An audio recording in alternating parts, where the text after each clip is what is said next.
I think it's real, but it definitely is creepy. This is a video of a man who claims to have worked for the government and who knows all of the secrets. I am showing my face, and I will reveal my name for my own protection. So if something were to happen to me, you know it was not an accident. I know. The whole tone of this video is very disturbing. Just keep watching. My name is Robert Connors, and I have served with the Department of Defense for over 20 years. In March of 1994, I was brought in as Director of Communications for a project called Operation Sedgwick. Listen as he starts to go into detail about why they was the control of the African American population and urban youth through music.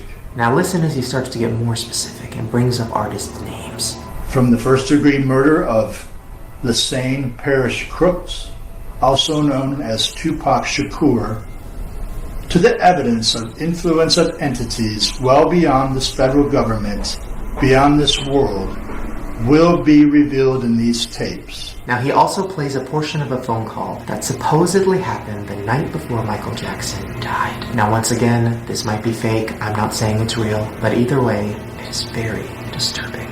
What's wrong, Michael? I don't know if I should tell you this, but I don't know. Paris, who I personally know, so I feel okay talking about this.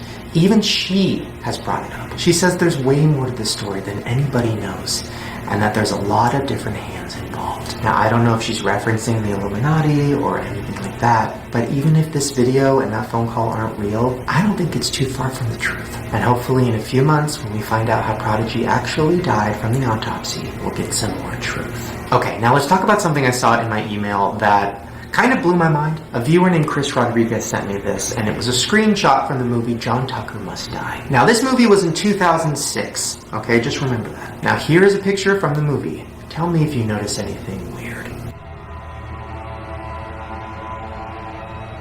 Yeah, the guy is wearing cordless white iPhone headphones in his ears. And this is in 2006. Those did not exist. So how did he have cordless headphones in 2006? I don't know. Now, we've talked about this a lot before. I love photos like this. Like, there's that really old picture of some guy in the back of, like, a silent movie holding what looks like a cell phone. I mean, there's tons of pictures out there that have suggested that maybe time travel exists, but I never thought I'd see it in John Tucker Must Die. Alright, now this last theory we're going to talk about sounds fun, but the more you think about it, the creepier it is. And that is the theory that mermaids exist. Now, mermaids have been in pop culture forever. I mean, they've been in TV shows and Disney movies, but they've been around for even longer than that. I mean, there's literally cave drawings of what look like mermaids. Now, the theory that they might exist really blew up because of a documentary that came out on the Animal Planet. Now, this documentary was called Mermaids: The Body Found. Here's a clip from that documentary.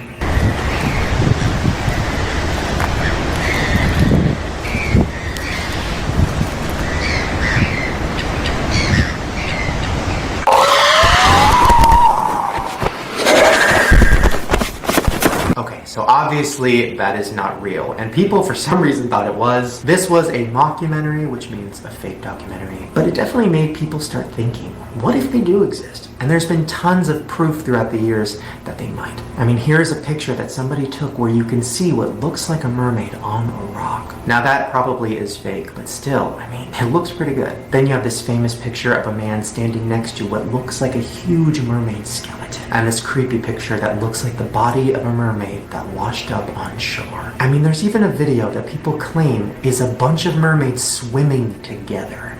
Check it out.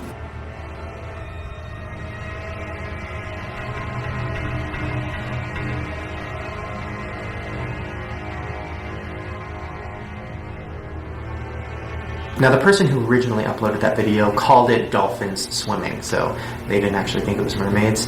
But honestly, when I saw it, I was like, those are fucking mermaids. I mean, the arms moving, the fin.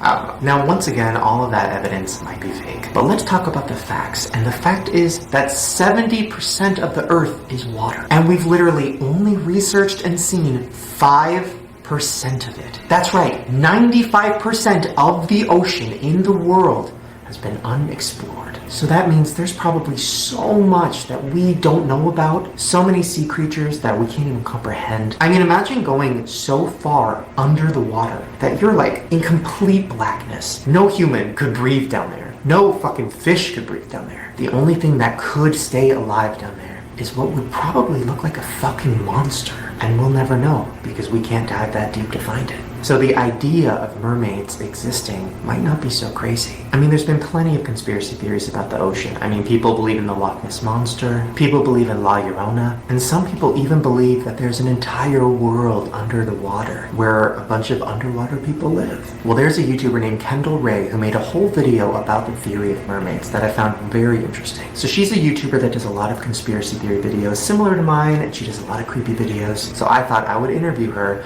about her thoughts on whether or not mermaids exist.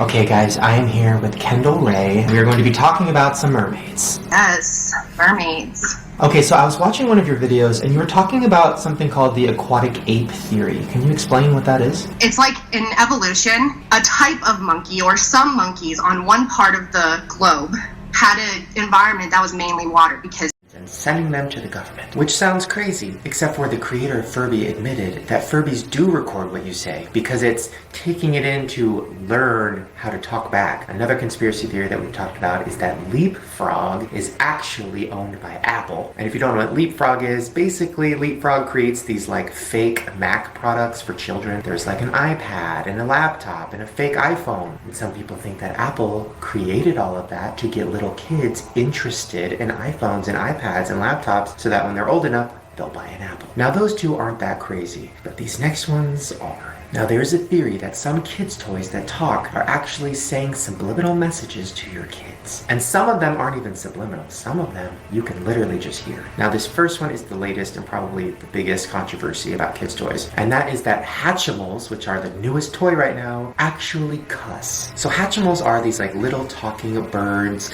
and other animals that come inside of an egg and they hatch out of the egg and then they don't shut the fuck up for like the entire time you own them. Now when this toy came out, a lot of parents started noticing that the Hatchimal started saying things in its sleep that did not sound kid-friendly. Now, I'm not going to tell you what they think it's saying. I'm going to let you decide that for yourself. Check it out.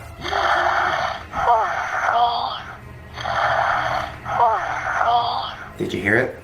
Listen, if you didn't hear it, then maybe it's not dirty. I fucking heard it. Now, what the parents think it's saying is, fuck me, over and over again. Now that you know that, listen again.